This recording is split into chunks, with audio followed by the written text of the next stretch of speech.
විශ්වය තරණය කරන්න දොරටුවක්. ශ්‍රී ලංකාවේ අනුරාධපුරයේ රන්මසූ යන පුරාවිද්‍යා භූමියේ හැංගිලා තියෙනවා අමුතුම ගල් කැටේම. ඒකට කියන්නේ සක්වල චක්‍රය කියලා. මේක හුදු සිතියමක්ද නැතිනම් විශ්වය හා සම්බන්ධ පුරාණ රහසක්ද?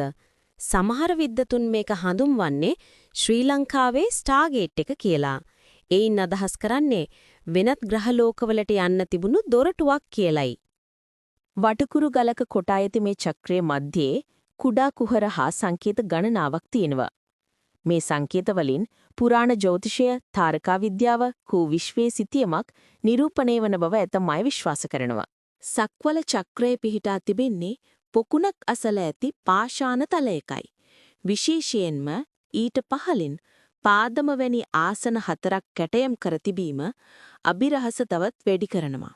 ඇතැම් අය කියන්නේ මේ ආසන භාවිතා කළේ ස්ටාර්ගේට් එක සක්‍රිය කරන්නට පුරාණයේ සිටි පිරිසක් විය හැකි බවයි. වසර දහස් ගණනක් පැරණි මේ විශ්මිත නිර්මාණය ලෝකයේ වෙනත් රටවල ඇති පුරාණ ස්ටාර්ගේට් සංකල්ප සමගත් ගැලපෙනවාද? මේක ඇත්තටම වෙනත් ලෝකවලට යන්න දොරටුවක්ද? නැතිනම් පුරාණ බිතුසිතුවමක් පමණක්ද? ඔබේ අදහස පහලින් කමෙන්ට් කරන්න.